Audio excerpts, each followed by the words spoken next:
The Knicks postgame show is presented by Tri-State Audi. Visit your Tri-State area Audi dealer today. Tonight against the Kings, it was 72 all after the third quarter. Knicks dominate the fourth and final quarter. Mikal Bridges, excellent game with 18 points. DeMar DeRozan for the Kings had 34, but Jalen Brunson, 11 of his 28 in the fourth quarter.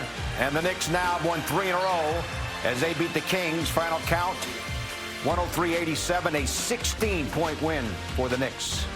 Great to have you with us, Bill Pidto, along with Wally Szczerbiak. So the Knicks commit a season-high 21 turnovers. But in 2 of their last 3 games, they played their best defense. Remember, against the Nets, gave up only 66 points. Yeah. And tonight, gave up only 87 points. They've won 3 straight. Has the defense been the key? Defense has been the key. Notice the pace is a little bit slower. How about 31-15 in the fourth quarter? I know you love that, Bill Pidto. That was a big-time performance in the fourth quarter by the Knicks, just flipping that game completely and making all the key plays down the stretch. That's what the Knicks do. 3 in a row. They're turning the tide right now. 72 alls, I mentioned, after 3 quarters, and then the Knicks, especially in the last 6 minutes, blew them off the court. They sure did, and they really locked in their defense. Mike Brown's got a lineup that he really likes that's making it difficult to score, and then, you know, Jalen Brunson's going to take over in crunch time and key moments, and that's what, you know, good teams do. Knicks are on a positive right now. They're working towards really good things moving forward, and the schedule's breaking their way a little bit, and I like the way the rotation's clicking. And Mitchell Robinson, what an incredible performance. He is just like a vacuum, the way he gets every loose rebound off both defensive and offensive glass. We'll talk to Mitchell Robinson here in a couple of moments, but why don't you take us through the fourth quarter? Again, the Knicks outscoring the Kings in the final 12 minutes, 31-15. And if you're DeRozan, he had a great game, 13 for 26, 34 points. Can't miss that open shot. That's a wide open corner 3. You miss that, leads to an easy fast break opportunity for the Knicks. Karl Anthony Towns made some big shots when Jalen Brunson was off the floor, took ownership of that second unit, really led them to building that lead to start the fourth quarter. Precious Achiuwa was solid here in his return to the Garden, like he always is. Not as good as the game as he played the other day or last week in Sacramento. But there's DeRozan knocking down the mid-range, and then Jalen Brunson, when he got in the game, he was rested, he was eyeing the game, he was eyeing people down, and that's when he came in and just took care of business. The clutch player of the year last year just did it in the fourth quarter. Notice the tempo of the game. Like, it's half court. The Knicks are able to set their defense. They put their defensive lineup out there. You get a stop, that's when you run. That's when you get transition points. That's when you make the defense pay for mistakes. It was an impressive effort in that fourth quarter, and overall, a 16-point win. Not bad, Bill Pidto, not bad. 5 made threes for the Kings. That's the fewest number of threes made by a Knicks opponent all year. The previous low was over the week against Philly when the Sixers made 9. So the defense against the 3, which had been a problem, a whole lot better in the last couple of games. You see the rest of the numbers. Kings actually won points in the paint, but it was the Knicks who prevailed by the final score of 103-87, despite the 21 turnovers. Here now with Mitchell Robinson. Mitch, thanks so much for stopping by. 72 all after 3, and you guys dominated the fourth quarter. How'd you do it? Our defense. We were communicating, we were getting stopped, and we were just pushing the ball. So you played 27 minutes. You grabbed 13 more rebounds, 6 more on the offensive end. How do you maximize your minutes the way you are? You don't need to play a lot of time to get incredible numbers on the glass. How do you keep doing it night after night? Just coming up with the right mindset, just ready to go. My teammates helping me out. Some, missing a lot of shots, get off offensive rebounds. But, yeah, they helped me out a lot. So you guys had lost 9 out of 11. Now you've won 3 in a row. What do you think's been the big difference over the last 3 games? After we communicated with everybody and, we know our roles and, we embraced it.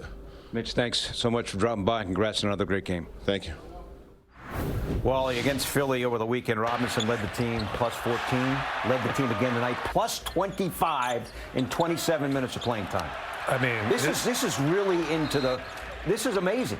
It is. He's so healthy, and it's so good to see. He is just such an impact player, the way he changes a game with his length and with his rebounding. And he's so smart, and he gets extra possessions for this Knicks team. He fits in perfectly, and the defense has been really, look at these last 3 games, holding teams to 87 points per game. What is this, the 90s? 80s? What are we doing here, Bill? 66 to the Nets. Right. 109 to Philly and 87 tonight. We're turning back the clock, playing some defense here at MSG. Mike Brown had it. 9 out of 11. Knicks playing terrible defense, playing all these different guys and lineups, injuries here and there. He said, I've had enough. I'm playing the 8 guys that I know how to play, that know how to play NBA defense and know how to guard pick and rolls, know how to rotate. And as a result, this is what you get. You get dominant defensive effort. You get uncomfortable teams playing against you. And then you force an NBA team to shoot 5 for 30 from the three-point line. That's because of the Knicks making the Kings very uncomfortable out there all night long. And then, as I mentioned, Jalen Brunson, fourth quarter, Captain Clutch. On his game when it mattered the most, he had 11 fourth-quarter points, finished with 28. Tonight's thrilling moment, Wally, brought to you by FanDuel Casino. Get your thrill on. It's so cool the way he, it's almost like he's lurking in the shadows. Yeah, other teams comes into the fourth quarter and bam, right? Other teams think, oh, we got this guy under control. He's only got like 12, 14 points, keep him under his average. But in the fourth quarter, he makes the game look easy. And this is not easy to score when defenses are set and defenses are locked in to try to really get stops in the last 6 minutes of the fourth quarter. And that's when he's at his best. I think the Knicks have done a good job of putting shooters out there around him so that they can't get the ball out of his hands, because the strategy for most teams is just throw 2 guys at Jalen, force him to pass the ball to someone else. He didn't seem like he got doubled tonight. He didn't, because the Knicks have shooters out there around him to protect him from having to give up the ball all the time. Because if you give up the ball with 5 shooters out there, then they're going to make you pay with threes. And I think that's one of the things that Mike Brown has figured out. I got to make sure I keep lineups out there that allow Jalen to get one-on-one opportunities in crunch time. And we know Landry Shamet's been good on defense, but it's his ability to potentially hit the open three one of the reasons why he's getting more playing time? 100%. He is a flat-out knockdown three-point shooter, very aggressive defender. He fits with a lot of different lineups because he can guard a point guard, he can play the 3, and just his overall effort, just those impact plays. He had a big steal when DeRozan drove into the paint, tried to kick it out in the fourth quarter. It led to an easy 2 on the other end of the floor. Those type of momentum plays from a guy that comes off the bench, those are just priceless to a team, and that's exactly what Landry Shamet brings. All right, well, let us bring in Monica McNutt. As always, she helped call the game on the radio on ESPN New York. Monica, what did you think about tonight? Bro, what is it? I don't have my final box in front of me. 21 turnovers? Yeah. Let's not do that again. But all things considered, I thought by the fourth quarter, you saw a team that was poised, that was together, and was able to create the distance that they needed to ultimately go on and get the win. Now, I will be honest, y'all. We had Mikal Bridges for our post-game radio interview, and I was like, bro, 2 turnovers in the fourth quarter, we'll take it. But what was going on? And Wally, he kind of mentioned what you talked about the last time we saw this team. He was like, I don't know. It was bad vibes, bad energy on the turnovers. So that is a correctable mistake, but all things considered, I thought this was a good win for this team. Yeah, the voodoo vibes were gone, at least in the fourth quarter for the Knicks, and that's important. Now, they did have 1 team turnover at the end of the game when they were just icing the clock. So we'll give them 20. We'll take one off the 21. Let's try to look at the positives here. Overall, a great win. I agree, Monica. And now the Knicks got to try to keep these winning ways rolling. Yeah. Monica, how about Cat tonight? We talked to Mitchell Robinson. He had 13 rebounds. Cat had 11, 17 points. Yeah, I don't know that we're surprised by this, but Cat is a leading rebounder in the entire league. Yeah. I don't know that we've been given enough emphasis to that. He's the #1 rebounder in the entire NBA in terms of rebounds per game. You know, Peter, I'm glad that you called that out, because I do think that you forget sometimes what he's capable of doing. And let's be honest, y'all, January has been funky for this team, but the statistics still continue to apply, and so that's part of it. But I thought tonight there were a couple of heat check baskets where I was kind of scratching my head, but overall, when Karl-Anthony Towns caught the ball cleanly, when his feet were set, he knocked down a couple of big threes as you were trying to find some energy and some rhythm in a game that I would describe through the first half as maybe a little sluggish on the part of both teams. But I thought when he did get settled, when he did go to the paint with force, when he did knock down those threes, and as he got to the glass, which he tends to do sort of quietly, if you will, there's a reason why Mike Brown has shown that double big lineup a little bit more and more throughout the course of the season.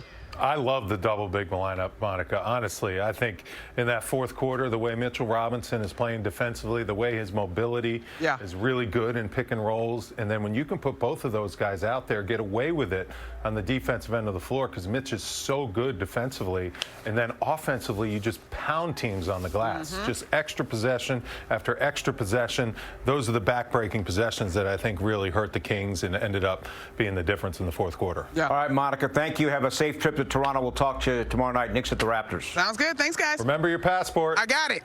Good. Well, you know, right? Oh, Have you had issues with yours? No. You get across country lines okay? Mike Brown's post-game comment says his Knicks are victorious by 16 tonight. The Knicks post-game show is presented by Audi. Visit your Tri-State Audi dealer today.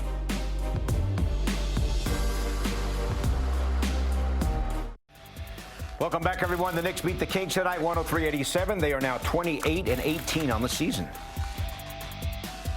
We continue now from the corner three, presented by Michelob Ultra Superior Light Beer. Knicks back at it tomorrow night. They are at Toronto on the road to take on the Raptors. Pre-game here at 7 with the game coming away at 7:30. Let us now listen into the post-game comments from Knicks coach Mike Brown, as always, presented by Chase. Ugly game, but I thought in the first half, we didn't do a good job of taking care of the basketball. We didn't do a great job of hitting the paint and spraying the basketball. But our defense stayed pretty solid throughout the game, especially in the second half. They're a team that can score basketball at a pretty high clip. Obviously, DeMar was rolling tonight. I thought in the second half we did a good job of not sending him to the free throw line. That was one of the biggest differences in the game. And then, in that fourth quarter, you're not going to stop a guy like DeMar, but you hopefully try to slow him down a little bit. And I thought Mikal defensively was really good with his physicality and not fouling while he was being physical. So he didn't get to the free throw line, and then Mikal made him work for every shot that he attempted in that fourth quarter. So good fourth quarter defensively by Mikal and the rest of the group. Our defensive player of the game, who impacted it at a high level throughout the entire game, was Mitch. Mitch was really good for us on that end of the floor. Mike, that lineup that really pulled it away at the end was Jordan, Mitch. Yeah. They'd only played like 20 minutes together so far this season. Is that like a lineup you wanted to get a better look at, or was that just a combination of this guy's playing well and this guy's playing well? I guess how does that come together in that way? Yeah, it's just during the flow of the game, you find a group of players that that you feel playing well together, and you roll with it as long as you can. You mentioned Mitch.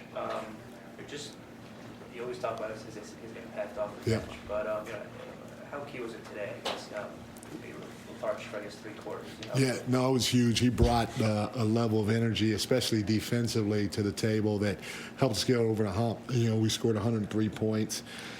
We had 21 turnovers. And then I thought we missed some shots that we normally make. I thought probably Deuce took 6 threes. 5 of them, in my opinion, were probably wide open, and so we got the ball to the right guys at the right time. We just couldn't make shots, and we didn't do a great job of taking care of basketball. So what does that mean? We can't foul. We have to be physical and defend without fouling, and then we have to play great team defense. And they shot 40% from the field and 17% from the three-point line, and Mitch was a big part of that. Mike, you seeing anything with the turnovers? Yeah, I thought they were self-inflicted, and that's not taking anything away from Sacramento. I thought, we didn't do a great job playing off of 2 feet. And whenever you play off of one foot, you're going to get yourself in trouble. So if you leave your feet with no place to go, you think somebody's open. Well, there's a good chance that the defense is going to rotate and take that away, and now you're in trouble when they do. So we just have to do a better job of playing off of 2 feet. I also thought, when we did move the basketball, so we held on to it a little too long, and that's not who we are. It's not like us. We want to make quick decisions with the basketball.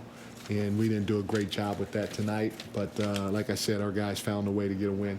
Mike, when you talk about quick decisions with the ball, how important is that with regard to balancing potentially it being the wrong one? Would you prefer someone just makes a quick snap decision and keeps the ball moving, even if it's not maybe the perfect pass in that moment? I think back to like OG catching open in the corner and kind of like fumbling and traveling before doing anything else. Like, is he overthinking there?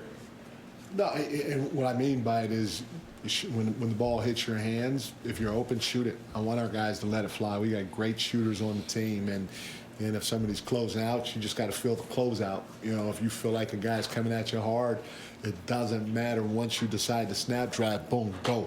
But where we get in trouble is we catch it, we're like, okay, I'm open. Okay, now I see somebody coming, so let me snap. Okay, now I can't get by, maybe pull it back. No, just make a decision and go with it. And if a guy is moving towards you, if you go through his inner thigh, it's going to be a defensive foul. And that's what we have to get better at. So open, let it fly. If you feel like that closeout is hot, boom, snap drive, go right through his thigh. If you see a teammate open, as soon as you see a teammate open, boom, make the pass. And we've been doing that most of the year. We've done pretty good with that most of the year. Tonight we didn't do a great job with it. A couple more. I apologize, we've been asked this already, but the Cat last 3 games minutes have been a little low. Is that intentional? I know a couple of those games foul trouble, but tonight you had low minutes. What are you seeing in terms of his minutes in the last few games?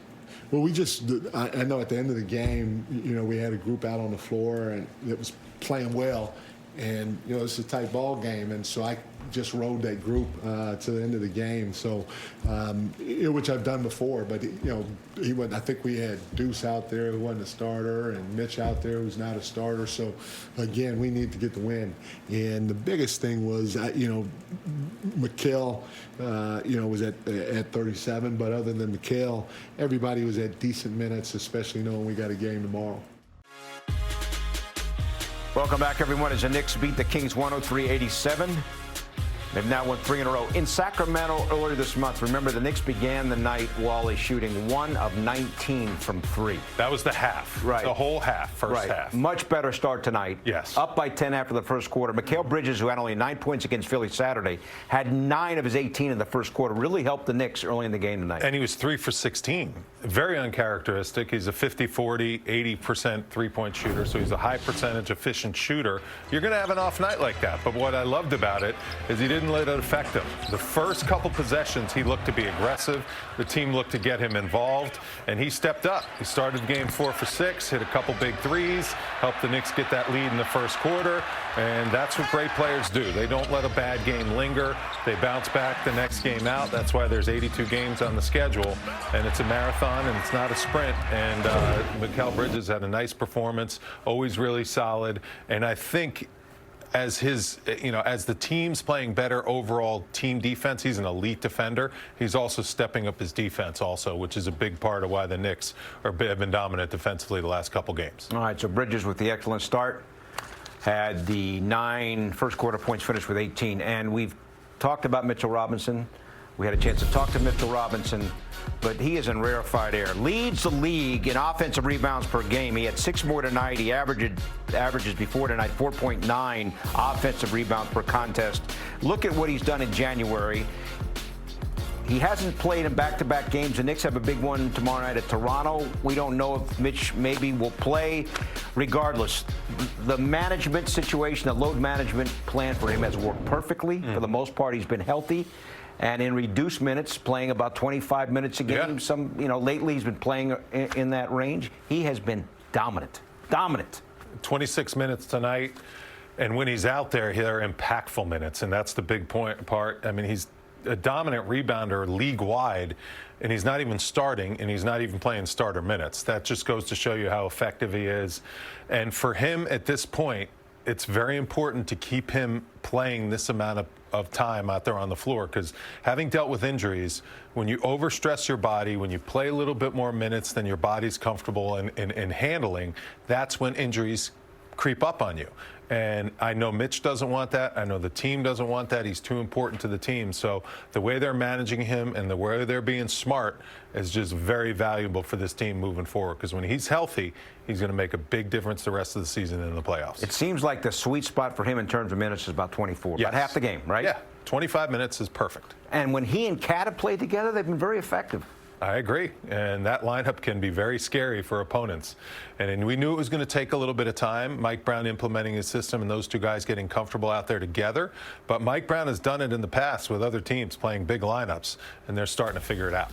All right, so Mitchell Robinson, another huge game. Cat, a double-double with 17 and 11.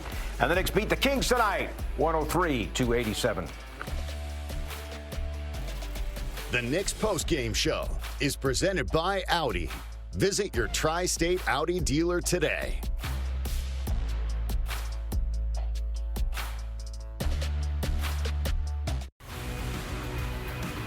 All right, so a couple of back-to-backs here over the next couple of weeks, beginning with tomorrow night at Toronto. Raptors have had an excellent season. That ought to be quite a game. 7 o'clock pregame, 7:30 game here on MSG. Portland here in New York Friday. Lakers here Sunday on national TV. And you see the rest of the schedule next week highlighted by Friday's game against the Eastern Conference leading Detroit Pistons. Yeah, this is, the Pistons are a tough one. Lakers coming up. That's going to be always an interesting one at the world's most famous arena. And let's see what the Raptors have in store. Tough back-to-back going up there to Toronto. But the Knicks have played well against the Raptors, especially in that game in the NBA Cup. Denver here on Wednesday. Nikola Jokic could be making his return from his knee injury. Stay with us.